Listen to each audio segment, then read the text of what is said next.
Oh, she held the shape well. She's 11 off 9 now, Dodd.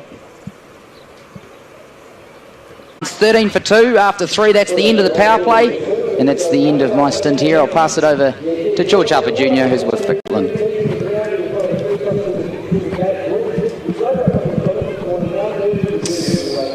Thank you very much. Great to be here at Seddon Park. And that's the power play over. Just the short power play of 3 overs. Hard to summarise, Vic. A 3-over power play. What's good, what's bad? I'd say you definitely want to be in the spirit camp at this stage. I think they'll definitely be happy with that start, especially getting the big wicket of Watkin. But 2 very experienced players out here in the middle now for CD. And they'll really look to put some pressure on the spirit bowlers now and the fielders as we see the field spread a little. A few more gaps around so they can really get their running game going, push the gaps, turn some 1s into 2s and hopefully some 3s as well, and pick up the boundary as those bad balls come along. Nancy Patel into the attack now against Dodd, who's looking nice. And just a classy little nudge to short third will take the single. I was watching Patel earlier in the warm-ups, and she had a lot of rhythm, was getting great flight. A lot of these players just know how to flight the ball so well. Yeah, and interesting with Nancy as well. She used to be a little medium-pace bowler as well. Had a ACL reconstruction, I understand, a season or so ago, and has come back as an off-spinner. Wow, what an adjustment.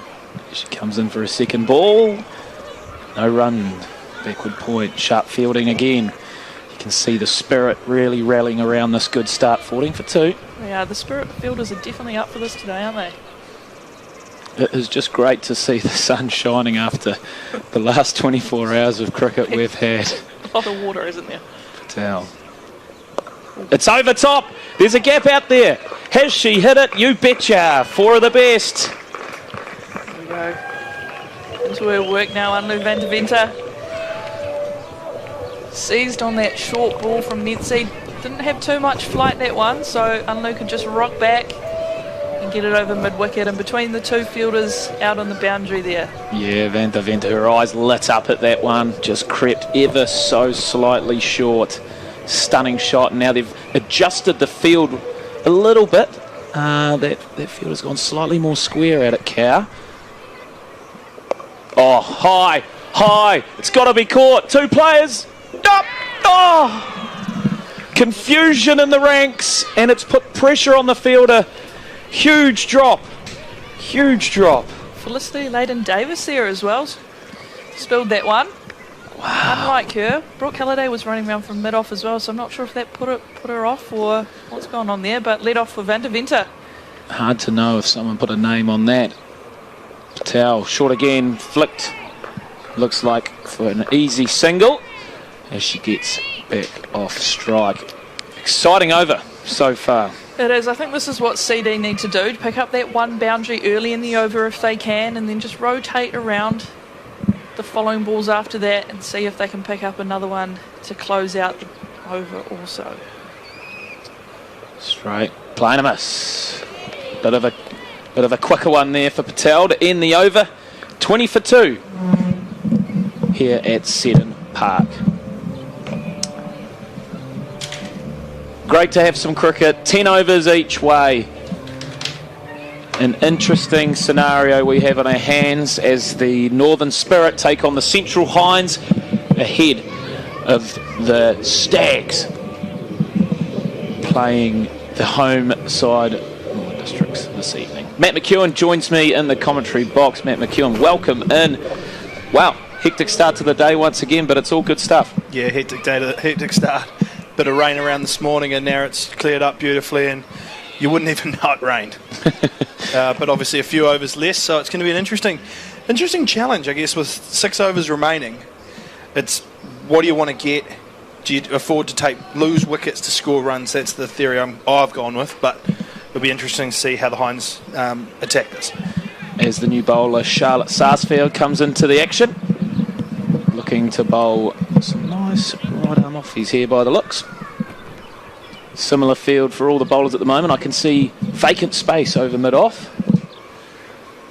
Drifts one down. Fielder cover is there. Pushing for 2. Will not accept. Dodd, another one to her collection of runs. She's looking solid, Matt, just anchoring the innings, which is exactly what the Hinds needed. Yeah, Dodd, serious player. She's got all the shots in the book. It's just a matter of getting the pace on the ball that she may need and where to hit it. Sarsfield. Oh, that one's a little bit wide down the leg side, and it's gone through everyone. Yeah, a little bit of... Oh, and an extra run here. That'll be 3 rides. Very cheeky Van der Venter. She saw it. Wide signals the umpire. Accepted. Yeah, bit of turn there from that last delivery. Just spun a little bit extra down the leg side. Yeah, there's been a few spinners lick their lips at this ground. That's straighter. And there we go. Wow. A lot of purchase A on little that bit of delivery. purchase. Very nice bowling. And once again, just giving it enough flight. If she can just give it another inch outside the off stump, she could be bringing in a fair few modes of dismissal. Sarsfield again. Shot. Single to cover sweeper. Now we have to remember, folks, with the 10 over limit, it is just 2 overs per bowler, which is a nice number. We watched a 5-5 game yesterday and it was just a 1 over shootout, so a chance to really change the game with 2 overs as a bowler, Matt. Oh, correct, mate, yeah. 2 overs a little bit more entertaining than 1. Sarsfield now. That's what spins. Cover there. Nancy Patel looking sharp at backward point. Yeah, Nancy Patel's been one of the standout fielders from the first few rounds of this competition. Real energetic and a great arm at backward point. I'm noticing that long on is extremely straight, which is intriguing me a lot. Quick single. Taken. Bowler's end. Oh, got away with it. Good running though. They need to keep the running going. They really do. Van der Venter is leading the charge out in the middle, and that looks to be what have we got here? Yeah, the keeper in my eyes has been potentially hit in the head by the batter. I feel like we've got a concussion test coming out here. Surely not. Something I have never seen in a game of cricket before. I've seen a keeper get hit in the head. And it's Annie Hewitt, the debutante. What an interesting morning she's having. A dismissal on her very first ball, a phenomenal stumping, and if we can get a closer look at what's going on here, the physio's out there. She must have got a bat because that ball went down the leg side. That swat from down the leg could have clipped her on the noggin. Yeah, interesting old start to the game. We're seeing it all here in the Dream 11 Super Smash. Well, my question to you now, George, is, 26 off 5 overs left. Mm-hmm. Where do they go? They go big. They've got no choice. The biggest issue is who's going to wicket keep if Annie can't get through the next couple of minutes. It's a very, very good point.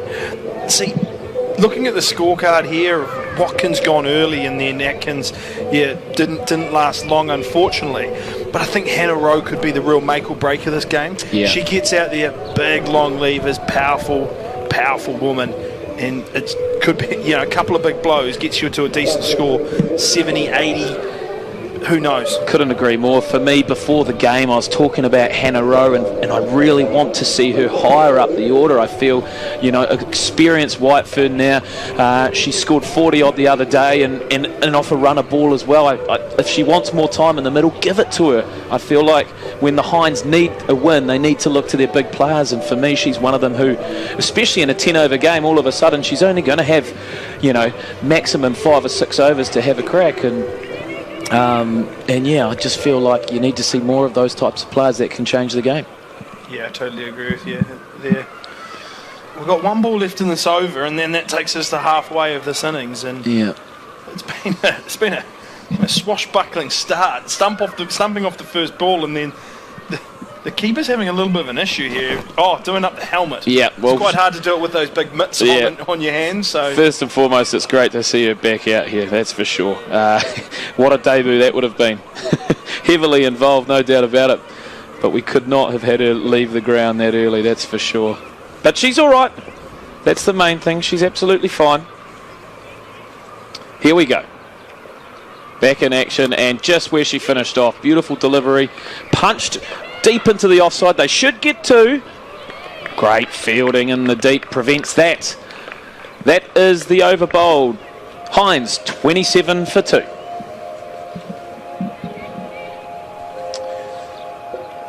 You can sense the Hinds energy. They've been very loquacious out there. A lot of talk between them all. Really exciting buzz for the home side. Can they finish off a good start? 5 overs gone. The halfway mark in this 10-10 match. Well, this is where Indy are going to bring in their overseas, I guess I would say. Yes. You know, Ireland international Emma Richardson. She's been a power player for them for the last couple of seasons after moving up from the Blaze, the Wellington Blaze, and yeah, if she gets in the right spots, she's going to be very, very tough to play. She gives it a good rip, and obviously we've seen the last couple of overs, the ball is starting to turn out there. Couple of Irish in the squad. Yeah. It's fantastic. Naomi Matthews, she's been floating around. She's stuck here with COVID, sadly. She tried to get home, but COVID has prevented that. So, yeah, welcome to New Zealand. You're more than welcome to stay. Well, I guess there's not too many better places in the world to be hanging out, George, is there? That's right. It's absolutely right. But the theme of spin continues here at Seddon Park, and rightfully so, because it's doing a fine, fine job against the Hinds batting order. Richardson now. Van der Venter on stripe, looking busy. Up, aerial, but straight to the fielder. Should be just